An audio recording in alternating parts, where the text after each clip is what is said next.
Assalamualaikum warahmatullahi wabarakatuh. Alhamdulillah wa bi ni'matillah wa la haula wa la quwwata illa billah. Muhammad ibni Abdullah la nabiyya ba'dah. Asyhadu an la ilaha illallah wa asyhadu anna Muhammadan abduhu wa rasuluh. Usikum bi nafsi wa taqwallahu faqad fajal mutakin amma ba'du. Para pemirsa channel Laskar Mataram Raya yang berbahagia, mudah-mudahan setiap perjumpaan kita membawa manfaat bagi kita semua dan memperoleh curahan rahmat Allah Subhanahu wa taala, karena kita berusaha membangun hubungan baik di antara kita membangun hubungan kasih sayang di antara kita sebagai makhluk Allah Subhanahu wa taala, dengan saling mengingatkan di antara kita apabila ada hal-hal di antara kita yang lagi lupa melakukan sesuatu yang tidak baik, maka kita sebagai saudara yang penuh kasih dan sayang saling mengingatkan. Jadi apabila mungkin saya Mbah Ukit dalam beberapa hal keras terhadap saudara kita muslim yang lain, lebih khusus dari klan Ba'alwi atau yang sering disebut Habib, itu bukan karena kebencian, tapi dibangun asas karena rasa kasih sayang di antara kita. Dan secara faktual seperti yang diungkap oleh beberapa teman dan sahabat kami yang utama, yaitu Kiai Haji Imaduddin Usman Al-Bantani, bahwa faktanya mereka klan Ba'alwi ini bukanlah dzurriyyah Rasulullah Shallallahu Alaihi Wasallam. Maka apabila mereka klan Ba'alwi ini masih ngotot untuk menisbatkan dirinya sebagai dzurriyyah Rasulullah Shallallahu Alaihi Wasallam, maka kita sebagai saudaranya yang sama muslim, atas dasar kasih sayang juga, watawasau bil haqi watawasau bis sabr, dan amar ma'ruf nahi mungkar, maka kita ingatkan saudara-saudara kita itu, mari kita tidak usah dalam arti mementingkan ego nafsu kita. Mari kita kembali kepada patokan ilmu yang sesungguhnya. Kita semua tahu kok, saya yakin panjenengan para Habib dan klan Ba'alwi semuanya dan siapa saja tahu tentang risikonya, tentang tidak bolehnya kita menisbatkan kepada bapak yang bukan bapaknya.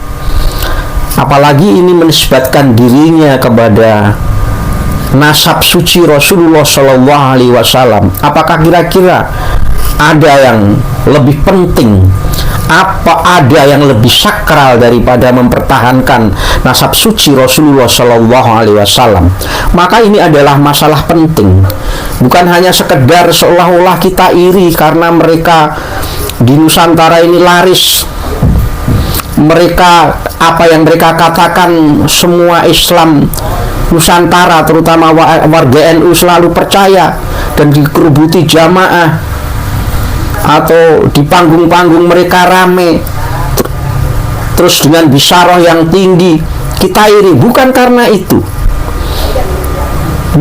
itu, kita benar-benar ingin menegakkan marwah nasab suci Rasulullah Shallallahu Alaihi Wasallam.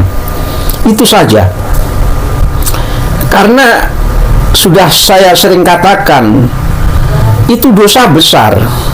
Dan kita sebagai saudaranya memperingatkan saudara kita yang melakukan dosa besar, dan itu sangat urgen karena di situ menyangkut urusan banyak umat, yaitu utus khususnya umat Nahdlatul Ulama, yang di dalam kepahaman umat Nahdlatul Ulama itu adalah mencintai hubbi ahli baiti itrati. Itu adalah bagi para pengikut ahlu sunnah wal jamaah Hanadiyah itu adalah wajib. Konotasinya kepada siapa saja yang terindikasi sebagai dzurriyyah Rasulullah Shallallahu Alaihi Wasallam, maka jamaah An-Nadiyah itu akan ikraman wa ta'ziman kepada orang-orang yang diketahui dulu itu dinisbatkan sebagai dzurriyyah Rasulullah Shallallahu Alaihi Wasallam, maka semua kiai, semua santrinya juga takzim kepada dzurriyyah Rasulullah. Ingat, takzimnya kiai, tawadhu'nya kiai, taatnya kiai, hormatnya kiai itu karena husnudzon tentang dzurriyyah Rasulullah Shallallahu Alaihi Wasallam. Tapi bukan karena Habibnya atau bukan karena apanya. Misalnya bukan Habib, kalau itu memang dzurriyyah Rasulullah Shallallahu Alaihi Wasallam, orang NU pasti akan ikroman wa ta'ziman, bahkan lebih dari itu, karena kecintaan kepada dzurriyyah Rasulullah itu adalah suatu kewajiban bagi jamaah warga Nahdlatul Ulama. Itu. Jadi kenapa kita di dalam teman perjuangan ini sungguh-sungguh dan seolah-olah ngotot, karena implikasinya terlalu luas. Bahkan bukan cuma soal urusan keagamaan saja, faktanya sudah urusan kebangsaan. Karena apa? Mereka-mereka yang menisbatkan diri sebagai dzurriyyah Rasulullah Shallallahu Alaihi Wasallam ini diindikasikan melampaui batas. Mereka mengkapitalisasi daripada kedzurriyahannya untuk memperoleh keuntungan jah dan mal, seperti yang saya katakan. Dan ini tidak boleh dibiarkan, karena mereka semakin hari semakin ngawur. Bahkan karena memperoleh kepercayaan yang tinggi dari masyarakat, bahkan memperoleh kepercayaan yang tinggi dari bangsa, mereka seenaknya sendiri mengklaim-klaim atas ajaran-ajaran agama. Bahkan tentang sejarah bangsa saja mereka klaim. Mereka membuat sejarah-sejarah baru, dan mereka kebablasan karena merasa dirinya dipercaya sebagai dzurriyyah Rasulullah. Dan secara kultur budaya orang Nusantara, mereka tidak akan berani membantah apa yang diucapkan daripada orang yang menisbatkan diri sebagai dzurriyyah Rasulullah.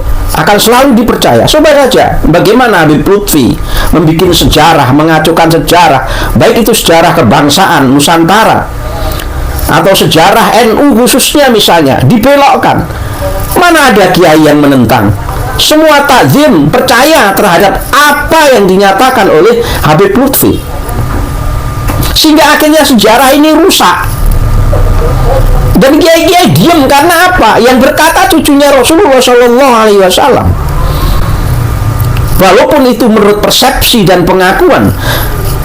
Dan kita tahu kaidah di dalam Al-Quran diserukan, bahwa siapa mengaku terhadap sesuatu, hatu burhanakum in kuntum shadiqin, datangkanlah burhan dan bayinah. Sekarang karena keadaan sudah kacau balau dan melampaui batas, mereka sudah masuk pada ranah-ranah yang sebenarnya tidak boleh dia masuki, yaitu mengucak-acik, mengurak-arik, mengobrak-abrik sejarah kebangsaan, mengobrak-abrik budaya Nusantara. Ini tidak boleh dibiarkan. Malah kita mempertanyakan hal itu. Benarkah mereka itu dzurriyyah Rasulullah Shallallahu Alaihi Wasallam? Padahal ilmu modern bisa dengan mudah untuk membuktikannya. Apakah mereka benar dzurriyyah Rasulullah atau bukan? Gampang. Ini eranya sudah era teknologi modern. Data bisa digali dengan cepat. Ya. Oleh karena itu, sekali lagi, kita kadang-kadang bahukit keras itu bukan karena kebencian, tapi karena kasih sayang kita sesama muslim, saling mengingatkan, wa tawassaw bil haqqi wa tawassaw bis sabr, saling amar ma'ruf nahi mungkar apabila ada saudara kita yang muslim yang lain melakukan kemungkaran. Sebagaimana mereka ini Habib Rizik, Habib Bahar, kan dengan alasan juga amar ma'ruf nahi mungkar, dengan keras juga. Alasannya juga sama kita. Kita kadang-kadang dengan sikap yang keras ya dalam amar ma'ruf nahi mungkar ini. Karena apa? Karena mereka terlalu ngotot untuk mempertahankan diri apa yang mereka yakini selama ini sebagai dzurriyyah Rasulullah. Padahal bayinah sudah datang terang benderang bahwa mereka nasabnya itu mungkotek. Dari tes segala sisi sudah terbukti mereka itu bukan dzurriyyah Rasulullah, baik dari ilmu nasab, ilmu genetika, dan lain sebagainya, ilmu kesejarahan, filologi, itu mereka tidak terbukti. Oleh karena itu, sekali lagi, mari semua warga bangsa Indonesia untuk kembali membuka wacana pemikiran kita. Jangan menjadi manusia yang jumudiun, yang dikungkung oleh pemikiran-pemikiran orang lain, sementara belum tentu pemikiran-pemikiran orang lain itu memberi maslahah kepada umat. Karena kadang-kadang manusia itu ingin memaksakan kehendaknya, ingin memaksakan pemikirannya kepada orang lain dengan alasan yang berbagai macam. Ada yang karena memang motivasi yang murni, ada juga yang memang motivasi memperoleh keberuntungan baik dari segi jah maupun mal. Para pemirsa channel Laskar Mataram Raya yang berbahagia, sekali lagi kami mohon maaf Mbah Ukit apabila kadang-kadang terlalu keras dalam masalah ini. Karena mereka ngotot, maka kita mesti harus ngotot untuk mengimbangi ini demi bangsa dan negara kita. Harus ada orang yang memang mengingkatkan dengan keras terhadap masalah ini, sebagaimana mereka keras juga dalam amar ma'ruf nahi mungkar. Bagaimana kita semua tahu bagaimana sikap Habib Rizik, bagaimana sikap Habib Bahar, bagaimana sikap-sikap Habib yang lain kadang-kadang juga keras. Maka kita bukan melawan dengan kekerasan, tapi kita lawan juga dengan kesungguhan keras upaya kita agar mereka sadar, sampai betul-betul sadar. Paling tidak kalau mereka tidak sadar, mereka nanti berusaha langsung dengan Allah. Tapi kewajiban kita sebagai sesama muslim melindungi umat kita, melindungi warga kita agar jangan sampai ikut-ikutan kepada mereka. Maka kita edukasi tentang hal ini. Dan alhamdulillah kiai-kiai mulai bangkit, kiai-kiai mulai bangkit, Gus-gus mulai membuka wacananya, membuka pemikirannya, tidak lagi mengungkung pada dogma-dogma kitab yang istilahnya open book, tapi mulai berpikir dengan wacana yang luas, dengan cakra pandang yang luas, cakra pandang yang komprehensif, tidak dengan kacamata kuda. Tapi mulai dari situlah akhirnya muncul kiai-kiai yang mulai ikut memperjuangkan hal ini, yaitu meluruskan sejarah, memperingatkan saudara yang lain bahwa kamu itu bukan dzurriyyah Rasulullah. Sudah kamu bukan dzurriyyah Rasulullah, ngeyel dengan status sebagai dzurriyyah Rasulullah, mengacak-ngacak sejarah bangsa Nusantara, mengacak-ngacak budaya Nusantara. Maka ini mesti diperingatkan. Mereka ngotot, kita juga ngotot. Sama yang disampaikan guru kita Gus Muafik, saya sangat mendukung. Beliau itu concern dalam dakwah-dakwahnya tentang sejarah. Dari awal beliau concern, bahkan sampai orang kalau lihat Gus Muafik, image-nya langsung akan bercerita tentang sejarah, mulai dari sejarah desa, sejarah naik sampai sejarah global beliau kuasai. Maka beliau tidak rela kalau sejarah Nusantara ini dibelokkan.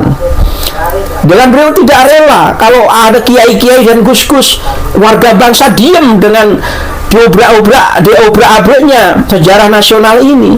Karena beliau tahu resikonya. Saat ini mungkin dipandang seolah-olah tidak ada manfaatnya sejarah dibelokkan. Tapi nanti nanti jangka panjang anak cucu kita tidak tahu sebenarnya bangsa Indonesia ini yang mendirikan siapa, milik siapa, bagaimana nantinya. Hei bro, bukankah sudah ada sampel-sampel contoh-contoh negara yang lain yang kolab, bahkan bubar, bahkan tidak punya identitas lagi. Karena apa? Bangsa pribuminya udah habis. Australia, suku aborigin habis. Demikian juga Singapura, suku Melayu habis mong. Berlagi Palestina habis. Oleh apa? Sejarahnya dihancurkan, budayanya dihancurkan, akhirnya dikuasai oleh orang-orang yang menghancurkan itu. Apakah Indonesia mau dibikin seperti ini? Apakah Nusantara akan menjadi seperti ini? Anda diam saja, Anda rela. Hei Gus, hei Kiai, hei santri, bangkitlah. Jangan malah setiap ada kiai, ustadz, santri yang memperjuangkan hal ini Anda olo-olo. Kenapa ngurusi nasab orang? Nasib sendiri saja tidak jelas. Anda kalau perkataan ini keluar dari bocah Angon, ya, itu mungkin masih sedikit bisa kita pahami. Tapi kalau ucapan ini keluar dari seorang kiai, keluar dari seorang ustadz, ini benar-benar sangat kami sayangkan. Karena ustadz dan kiai itu mesti pandang cakrawalannya luas, memandangnya dengan bi'aini rahmah, memandang dengan kasih sayang, memikirkan umat masa depannya. Karena kalau orang-orang awamnya ini sudah capek bekerja dengan tenaganya, pikirannya mungkin, saya yakin mereka juga ada kalau mau berpikir juga brilian-brilian, tapi karena tenaga udah capek bertani, buruh, nggak sempat untuk memikirkan kayak ini. Nah, ini orang ustadz, kiai, cendekiawan, budayawan yang memang tiap hari olah dengan pikiran dan rasanya.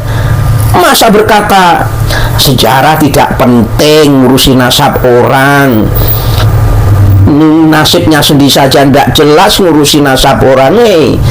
Kalau nasabmu yang dicantol tidak masalah. Ini nasab Rasulullah SAW yang Allah menjamin, Allah memeliharanya kesucian atas nasab ini. Bukankah berkali-kali hal ini terjadi? Bukan hanya ini saja. Anda katanya kiai, Anda katanya Gus, buka dong kitab-kitab bahwa dulu sudah banyak ulama-ulama yang membatalkan nasab orang yang mengaku mencantolkan diri sebagai durian Rasul. Mereka batalkan oleh ulama-ulama yang dahulu. Yang paling masyhur adalah Bani Fatimiyah yang dibatalkan, dihancurkan oleh Salahuddin Al-Ayyubi, dan masih banyak lagi ulama-ulama periode-periode. Jadi bukan sesederhana itu. Alhamdulillah, saya sangat hormat kepada guru saya sering sowan kepada beliau.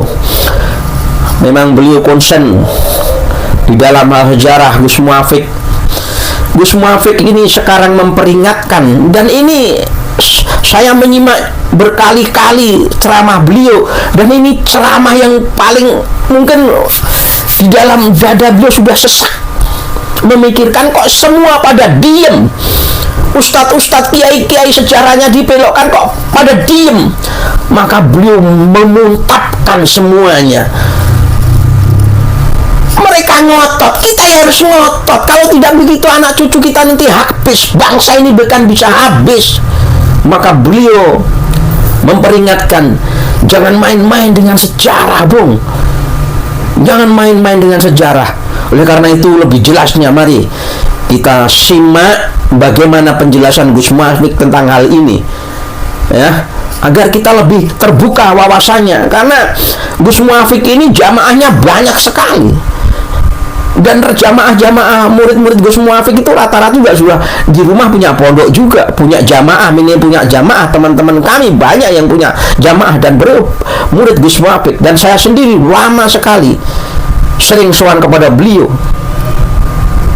Oleh karena itu mari kita dengarkan apa yang menjadi wejangan daripada guru kita. Dan ini menurut saya sangat keras, karena saya merasakan beliau juga muntap tentang hal ini, karena banyaknya kiai dan santri yang masih diam, tidak peduli dengan sejarah kebangsaannya. Bahkan sejarah Nahdlatul Ulama sendiri yang orang-orang mengaku sebagai Nahdlatul Ulama, mereka tidak peduli.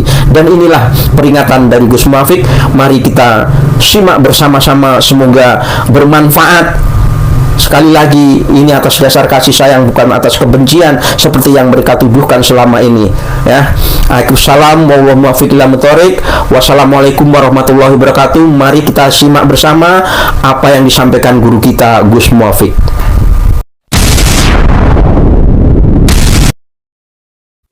kudu dituntasno saiki, sebab mengko nek ora nek wis matek kabeh sejarahe diwale ana hiruk pikuk iki sejarah Wali Songo, iki sejarah Yaman, iki sejarah Habib, iku kudu dirampungno saiki. Soale ana terus sing gugat jenenge Kiai Imad, gugat sejarahe Balawi. Itu bagian dari penyelesaian sejarah sing kudu dirampung nih. Akibat apa? Akibat kita sudah punya bangsa Indonesia, di negara Indonesia. Nek iku kok ora dirampung nih, bubar kok. Wong sing siji kendele ra umum kok. Sing siji wani langsung merah putih, gaenane mbahku Habib sapa ngono. Lah nek sampean meneng ae lho, wong Jawa gak ndek apa-apa belas ngono, karek duwe mendoan ngono tok. Repot niku. Lha niki pentingnya teng mriki. Mula sampean aja kok ae ora ana kanggone aja ngono. Engko nek iku kedadian 100 tahun ke depan belayan aduran di sejarah. Nek mboten biyen dirampung nih kali Imam Bukhari, mungkin sing paling seneng hadis niku bakul terong. Soalnya jarine wong biyen ana terong iku rajane obat. Badinjan itu terong iku rajane obat. Karo Imam Bukhari hadis palsu sing bakul terong yo ngamuk wong dipalsono. Sakniki yo padha, iki wis mulai wayahe karena sejarah niku penting karena kita punya bangsa, punya negara. Nah ora dirampungno saiki wis meyek-meyek ya wong kono ya ngotot kene ya ngotot akhir ya wis otot-ototan ora apa-apa. Sing penting anak putu sesuk ngerti duduk seleke sejarah. Jadi sing perang di Ponegoro iku ya wong Jawa. Sing mati perang Banten wong Jawa. Ora ana wong Arab. Ora. Lho ngene iki lho sampean ibu-ibu aja kok terus iki ora ana gunane aja ngono. Sejarah niku penting, tapak kaki niku mawon lho. Diawetno kali Allah supaya napa? Kanjeng Nabi ora kelangan obor, ganti jenenge aja mbok ganti kuburane. Nek ngoten niku dudukkan persoalannya. Dateng mriki niki kathah saniki sing senengane ganti makam saniki niku. Makame sapa dijenengi sapa? Niku teng petanahan niku. Makame Mbah Petinggi apa sapa dadi makame Habib sapa ngono iki kepiye kok kaya ora oleh. Lho, jadi hal-hal sing mungkin bagi kita nggak terlalu penting, tapi mangke di masa depan ketika anak-anak kita belajar niku pun boten saking menungso, maka siapapun yang memasukkan data itu menjadi guru. Padha karo biyen wong wis ora ana sing petuk Kanjeng Nabi, mula wong iso ngerti Nabi sebab saka wong sing nulis. Mulane Indonesia niku sakniki lagi ribut bab keturunan iki karena apa? Ana sing kepengin kabeh dadi dhek-dheke. Mulane ya Allah kadang ana sing mengatakan, "Oh iku ora ana tuntunane berdebat nasab." Lho ya wong kowe senengane adol nasab ya kene ya takok tenan to ora ngono to. Nggak ada masalah, sama-sama harus bisa saling membuktikan. Kanjeng Nabi ditakoni nasabe Nabi Ismail iso mbuktekno kok tinggalane ndi iki tinggalane Isa buktekno. Hari ini kenapa kemudian kita harus mulai mendudukkan persoalan? Karena dino niki jamit sewu. Kita niki diombang-ambing digambarkan sing mulih teko Afghanistan kaya Islam sing paling apik iku Afghanistan. Akhirnya pengen nyekolahno anak neng Afghanistan. Ono sing pengen Yaman paling apik, pengen nyekolahno anak neng Yaman. Ono sing Suriah Islam paling apik, pengen nyekolahno anak Islam neng Suriah. Ono sing pengen sekolah Mesir. Padahal dinten niki kondisi kaum muslimin terbaik ada di Indonesia. Lirboyo, Ploso, Langitan, Sarang, Semolangu, Berjan, niku ilmune komplit punan.